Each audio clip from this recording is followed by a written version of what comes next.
আজকে রাতের খাবারে ডাল ভাত আলু সেদ্ধ আলু ভাজা সেই দিয়ে খাচ্ছিলাম। মা হঠাৎ করে ডিম ভেজে দিল। এই যে প্রায় শেষ করে ফেলেছি। একটা লঙ্কা আর একটা পেঁয়াজ ছাড়া সবই প্রায় শেষ। এত জোর খিদে পেয়েছিল না, শুধু ডাল ভাত নিয়েই বসে পড়েছিলাম। আর শ্রেয়াংশী যেহেতু ঘুমাচ্ছে, সেই ফায়দা নিয়ে তাড়াতাড়ি খেতে বসে দিয়েছি, কারণ ও খেতে বসলেই কান্না করে। জাস্ট ঘুমোলো, আর ওই জন্যই আমি বসে গেলাম ভাত খেতে। আর ভাতটা গরম গরম ছিল, জমে গেল একদম।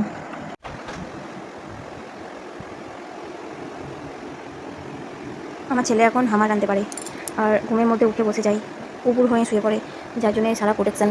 এই যে মশারির উপরে সমস্ত বড় বালিগুলোকে দিয়ে একটা পর্বতের মতো করে দিয়েছি ধারগুলোতে, এই দিকে মানে ডান দিকে আর পাতল দিকে, আর এই যে সাইডগুলোতে যাতে মাথায় আঘাত না লাগে তার জন্য সব সেটে রেখে দিয়েছি দুলোর বালিশগুলোকে।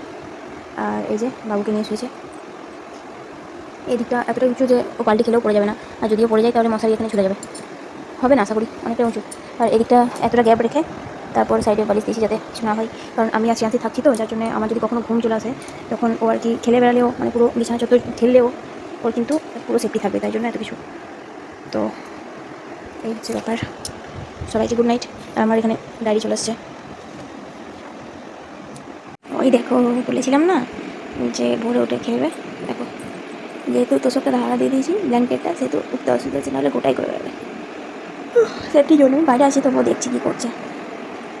ওই দেখো, দেখো কাণ্ড কী করছে।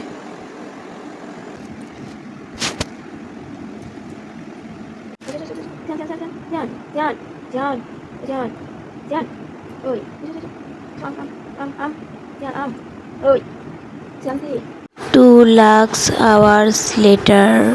শ্রেয়াংশী রাতে খাবার পর যে ভোরে খাবারটা খাই সেটা পুরোটাই খেয়ে নেয়, মানে খুব খিদে পায়, তাই জন্য হয়তো পুরোটা শেষ করে দেয়। তাই জন্য আমার কোনো অসুবিধা হয় না, পুরোটাই খাওয়াতে ভালোই লাগে, আর ওরও পেটটা ভরে থাকে সকাল অবধি। সেদিন সকালে খুলে দেবো টাটা, ঘরে ঘর দিকে নিয়ে যাবি।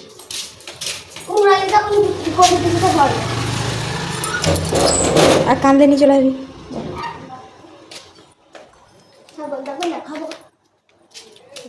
টাটা।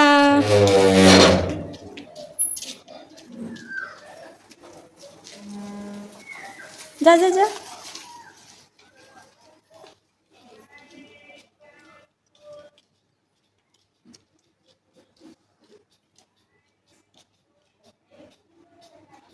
ইয়ে হলাম, এবার বাথরুম যাবো, নিজের কাজ করবো।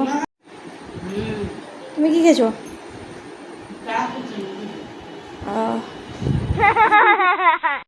সেদিন দুপুরে জনগণ হবে ওইদিকে ভাই, ওকে খুঁজছে, বলছি কই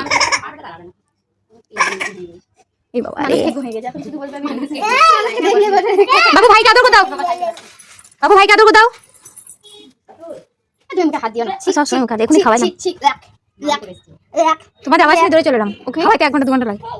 আমি নিয়ে যাবো দিদিকে নিয়ে যাবো, দিদিকে নিয়ে যাই। কি জন্য লাগছে, কি জন্য লাগছে, একটু হাসি নাই, একটু শুধু চলেই রয়েছে। বুনুকে বাবা, বুনুকে আদর দাও। বুনু একটু চুমু খেলাও, একটা বড় দাদা। এই সাইকেল এমনি কথা, দাদার হাত দিতে হবে। না ওকে কোনো দায়িত্ব দিও না।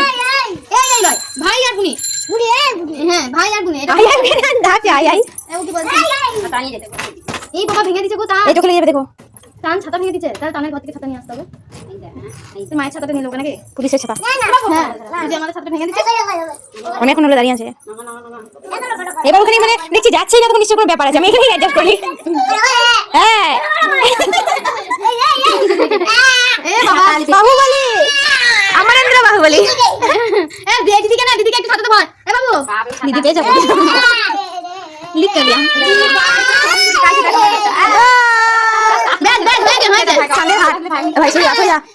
সরে যা, চাঁদের হাট বসেছে। এই তুমি মুখে হাত, চাঁদের হাট বসেছে। ভোরে উঠেছে কেন আবার কি? সেই 4টা সময় উঠেছে। হ্যাঁ সোফা দিয়েছে, যাও চলো বাবা চান করে নিবে। পিপি চলে এসছে রেডি হয়ে, তাতে আমার গেল লীলা ছেলে। Tata tata.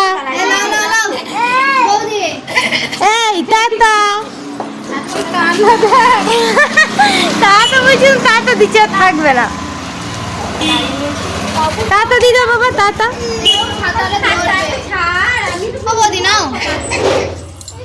বিকালে বেড়াতে যাওয়ার আগে। Hello guys, welcome and welcome back to my YouTube channel. আমরা এখন চললাম কঙ্কালীতলা। Wait 10,000 years later. আজকে তুমি মালাস, আজকে তুমি মালাস, আজকে তুমি মানি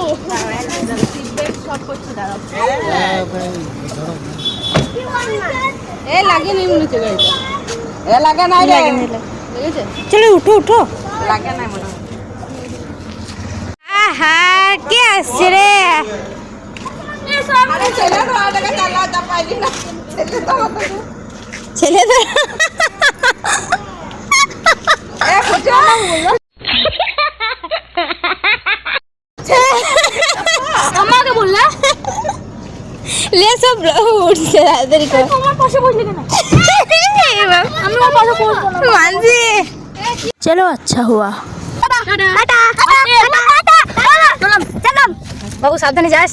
100 years later সবাইকে বিদায় জানিয়ে এই যে আমরা সবাই চলে গেলাম কঙ্কালীতলার উদ্দেশ্যে। আর দেখো এদিকে গান চলতেই নাচ শুরু, মজা শুরু, আনন্দ শুরু।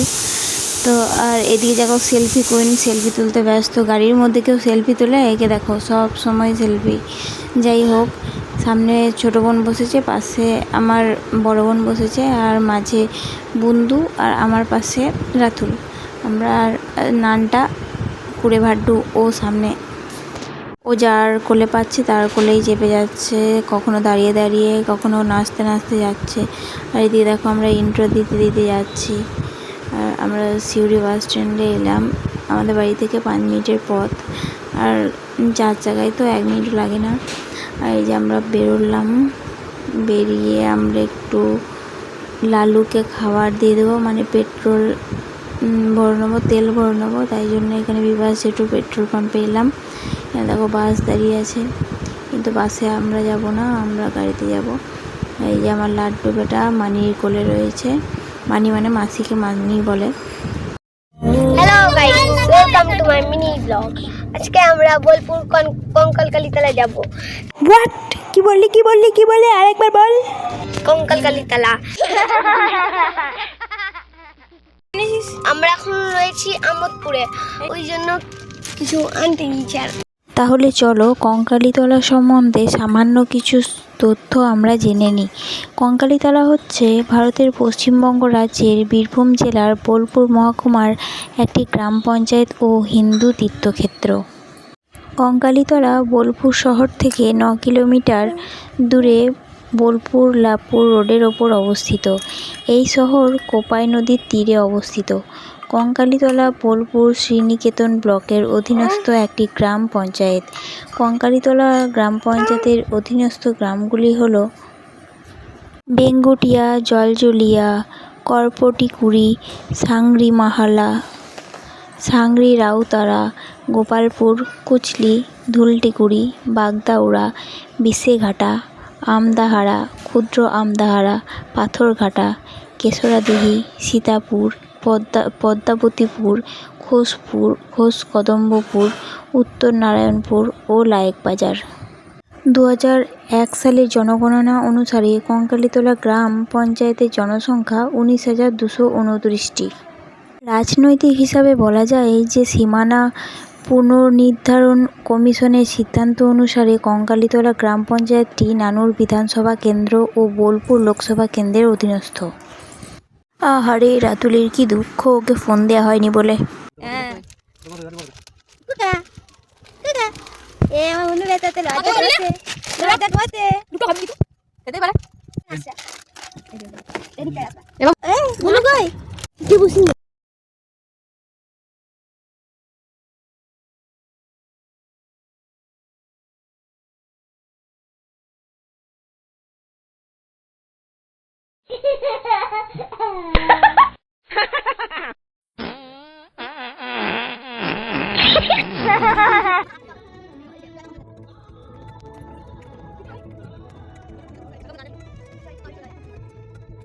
কিন্তু একই কাণ্ড।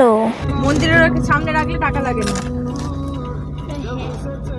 এবার আপনি চুপ হয়ে গেলেন, বলুন কিছু। মন্দিরের সামনে রাখলে টাকা নেয় না।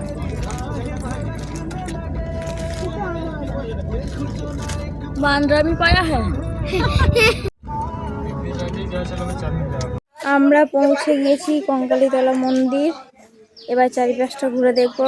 সবাই যে যার মতো ঘুরতে চলে গিয়েছে। তোমাকে আর কি বলবো। দাদা ভাই কোথায় এলে তুমি? খুশি হয়েছো? বীরভূমের সংস্কৃতির অন্যতম হচ্ছে কঙ্কালীতলা মন্দির। এগুলো আগে ছিল এটি না, একটি এখন সতীপীঠ।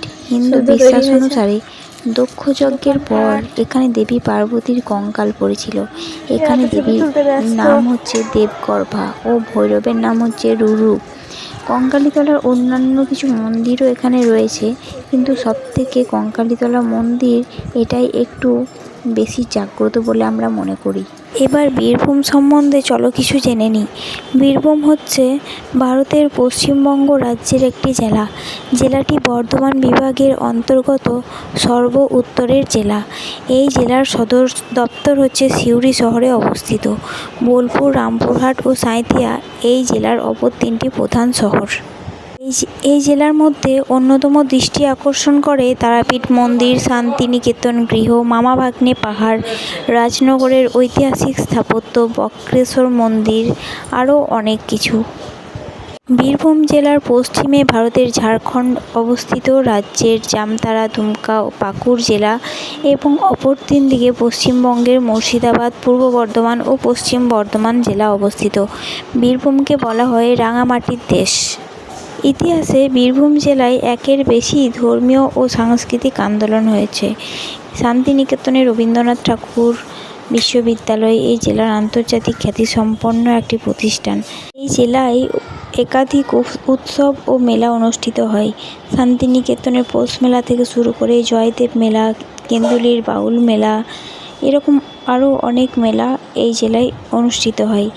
আচ্ছা, তোমরা কি জানো এই কঙ্কালীতলা যে দেবী দুর্গা স্বয়ং মা কালী রূপে পূজিত হন, এই মন্দিরে তার কোনো বিগ্রহ বা মূর্তি পুজো হয় না, কারণ মা স্বয়ং স্বপ্নাদেশের দ্বারা সবাইকে এই মূর্তি পূজা বন্ধ করতে বলা হয়েছে। যদিও মূর্তি কখনো তৈরি করা হয়নি, তবে কেউ কোনো ভক্ত যদি করব বলেছিল, মুখে আনলেই তার অনেক বড় বিপদ বা ক্ষতির সম্মুখীন হতে হয়েছে। তাই জন্য নিষিদ্ধ করা হয়েছে এই মূর্তি পুজো বা বিগ্রহ পূজা। সাধারণত মা পার্বতীকে মা কালী হিসাবে পটচিত্রেই পুজো করা হয় দীর্ঘদিন ধরে, এবং মা দুর্গা তাতেই পূজিত হয়ে সন্তুষ্ট হন। দেবী পার্বতীর 51তম সতীপীঠের অন্যতম হচ্ছে এই কঙ্কালীতলা মন্দির। সেই পৌরাণিক কাহিনী সবার জানা, তবুও আমি আরও একবার বলে দিচ্ছি। দেবী সতী দক্ষ রাজার অমতে মহাদেবকে বিবাহ করেছিলেন। প্রতিশোধ নেওয়ার উদ্দেশ্যে একটি যজ্ঞের আয়োজন করেছিলেন দক্ষ রাজা। যজ্ঞের আগুনে আত্মঘাতী হন সতী। ক্রোধে উন্মুক্ত হয়ে ওঠেন মহাদেব। পৃথিবী ধ্বংস হওয়ার ভয়ে ভগবান বিষ্ণু প্রলয় থামাতে সুদর্শন চক্র পাঠিয়ে দেন। দেবীর দেহ 51টি খণ্ডে বিভক্ত হয়ে বিভিন্ন জায়গায় পড়ে যায়। এই সবকটি জায়গাকে বলা হয় সতীপীঠ। সতীর 51 পীঠ হিন্দু ধর্মে খুবই গুরুত্বপূর্ণ ভূমিকা পালন করে। এই জায়গাগুলি প্রত্যেক হিন্দুর কাছে পরম পবিত্রের জায়গা। বিভিন্ন জায়গা জুড়ে রয়েছে এই 51 পীঠ। ভারতবর্ষ সহ বাংলাদেশ, পাকিস্তান, শ্রীলঙ্কায় এই 51টি পীঠ অবস্থিত। শান্তিভাবে পুজো দেওয়ার পর অবশ্যই চারিপাশটা ঘুরে দেখবেন। খুব মনোরম এবং পবিত্র স্থান, ভালো লাগবে। এরপরও আপনারা যদি মনে করেন যে দুপুরের ভোগ খেয়ে যাবেন, তাহলে অনায়াসে এখানে এই যে একটা নাম্বার দেওয়া আছে দেওয়ালে, এই নাম্বারে যোগাযোগ করে মাত্র 50 টাকায় ভোগ খাওয়া যেতে পারে। কোনো দিন বিনামূল্যেও ভোগ দেওয়া যায়, সেটা নির্দিষ্ট টাইমে। আপনারা একটু খোঁজ খবর নিয়ে জেনে নেবেন। স্বয়ং দেবী দুর্গা এই কারণেই নিজের মূর্তিতে প্রতিষ্ঠিত হননি, কারণ তিনি স্বয়ং জলাশয়ে নিমগ্ন রয়েছেন। জলটা যখন শুকিয়ে যায় তখন সমস্ত ভক্তবৃন্দরা এসে মনস্কামনা পূরণ করার জন্য বটগাছে ঢিল বেঁধে যায়, আবার খুলেও দিয়ে যায় যথাসময়ে মনস্কামনা পূর্ণ হলে। অনেক ক্ষুদ্র ক্ষুদ্র কুটির শিল্প তৈরি করে জীবিকা নির্বাহ করে অনেক জনবসতি। শোনা যায় এটি একসময় স্বাধীনতা আন্দোলনকারীদের এলাকা ছিল। সোনাঝুরি বা আমার কুটির খুব গুরুত্বপূর্ণ ভূমিকা পালন করে।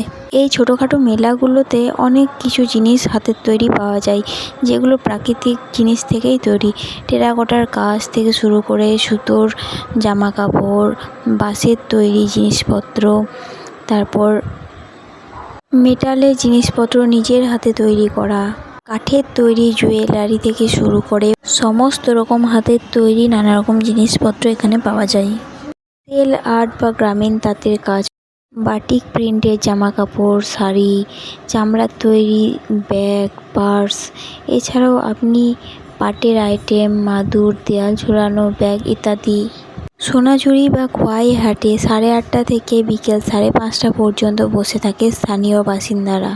শুধুমাত্র শনিবার খোলা থাকার কথা, কিন্তু দারিদ্রতার খাতিরে এই সমস্ত বাসিন্দারা প্রত্যেক দিনই খোলা রাখেন।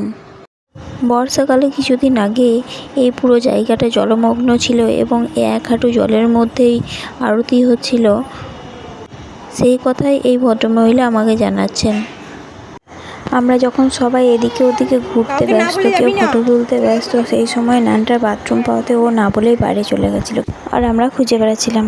এই মন্দিরে পুজো দিতে গেলে পান্ডাদের জন্য কোনো সমস্যায় পড়তে হয় না। পুরোহিতরা নিজেরাই পুজোর ব্যবস্থা ঠিকই করে নেন, যৎ সামান্য টাকা ও ফলমূলের বিনিময়ে। আমার মেয়ে সদ্য বসতে শিখেছে, তাই জন্য ওকে মায়ের মন্দিরের চত্বরে একটু বসিয়ে নিলাম। অনেকক্ষণ থাকার পর আমাদের মন্দির পরিদর্শন হয়ে গিয়েছে। এবার আমরা বেরোইলাম, খোয়াই যাবো একটু।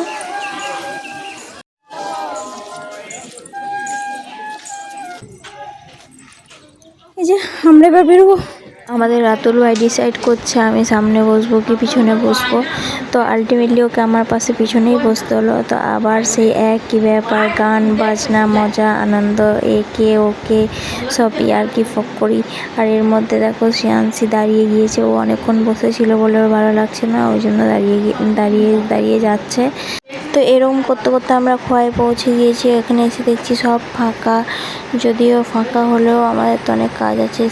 তার মধ্যে শ্রেয়াংশীর খিদে পেয়ে গিয়েছিল, তাই জন্য রাবড়িওয়ালাকে ডেকে ওর কাছ থেকে একটা চামচ নিলাম, কারণ আমরা চামচ আনতে ভুলে গিয়েছি। যাই হোক, শ্রেয়াংশীকে খাইয়ে দিলাম। খাওয়াতে খাওয়াতে ওরা তখন ফটোশ্যুট করছিল, বাবু খেলে বেড়াচ্ছিল। তো যাই হোক, খাওয়ানোর পর আমি ওকে নিয়ে একটু ফটোশ্যুট করে নিলাম, একটু খেলা করলাম ওর সঙ্গে। তারপর সবার সঙ্গেই করছি, কিন্তু সেগুলো এত ক্যামেরাতে তুলে ধরা হয়নি। যাই হোক, আলটিমেটলি দিনটা আমাদের ভালোই যাচ্ছিল।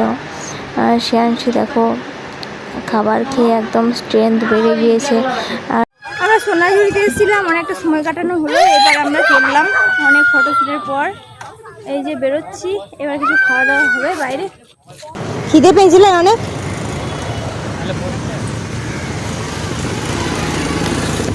কত? আমরা এবার খোয়াই থেকে বেরিয়ে বাস স্ট্যান্ডে এসেছি গীতাঞ্জলিতে। তো দেখি যদি কোনো মুভি দেখা হয় দেখবো, না হলে একটু খাওয়া দাওয়া করবো ফাস্টফুড।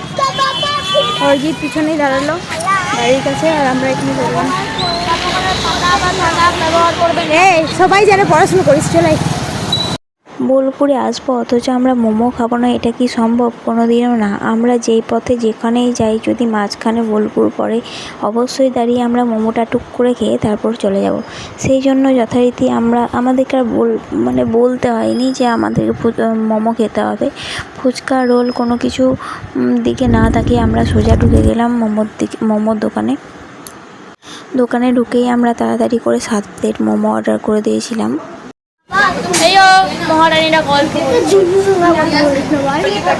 দীর্ঘ প্রতীক্ষার পর যখন মোমো রেডি হয়ে হাতে এলো, তারপর মনে পড়লো ড্রাইভারের কথা, ওই জন্য ভাইকে প্রথমেই দিয়ে চলে এলাম। আর হ্যাঁ, তুমি ঠিকই ভাবছো, আমাদের যে বাচ্চা ছেলেটা লাড্ডু, লাড্ডু যেটা ওর জন্য মোমো নেওয়া হয়েছে, কিন্তু ঝাল ছাড়া। তাছাড়া আমার শ্রেয়াংশী বাদ দিয়ে সবাই খেয়েছে, শ্রেয়াংশী শুধু দেখেছে, কারণ ও সোনাঝুরিতে বসে বসে খেয়ে নিয়েছে। ওকে আগে পেট ঠান্ডা করিয়ে দিয়েছি, তারপর আমরা এসে এখানে ঘুরি পোজ করছি। যাই হোক, এরপর সবার মোমো খাওয়ার ইচ্ছা ছিল আরও এক প্লেট করে, কিন্তু খাইনি। আমরা সামনের একটা স্টলে চিকেন সাটে বলে একটা আইটেম, সেটা খেয়েছি। এখানে মোমো খেলে একটা আলাদাই শান্তি পাওয়া যায়, মানে মোমো যদি 10 মিনিটও বানাতে লাগে না, আমাদের 2-3 মিনিট লাগবে পুরো প্লেটটা সার্ভ করতে। আর দুঃখের বিষয়, এত গরম গরম মোমো আমরা খেতে দেরি করছিলাম, কিন্তু আমাদের যে দেখছো না নানটা, সে কিন্তু আমাদের সবার প্রথমে শেষ করে দিয়ে বলছিল আর একটা খাবো। আমি বললাম বেশ খাবি, আমাদের সবার হয়ে যাক তারপর খাবি, কিন্তু না, এ তো সে নিজে শেষ করে এর প্লেট ওর প্লেট করে খাচ্ছিল। সবই ঠিক আছে, কিন্তু এইভাবে কি এত তাড়াতাড়ি কেউ খায়? গরমে তো মুখ পুড়ে যাবে। আর বেচারা মোমোগুলোর কথা তো ভাবতে হবে, তাই না? আমরা খেয়ে দিয়ে বেরিয়ে পড়েছিলাম, কিন্তু আস্তে আস্তে অনেক ঘটনা ঘটেছে, আর আমরা গাড়ির মধ্যে অনেক মজা করেছি। তো ফোনের ব্যাটারি শেষ হয়ে গেছিলো, তাই আজকের মতো ভিডিওটা এখানেই শেষ করছি।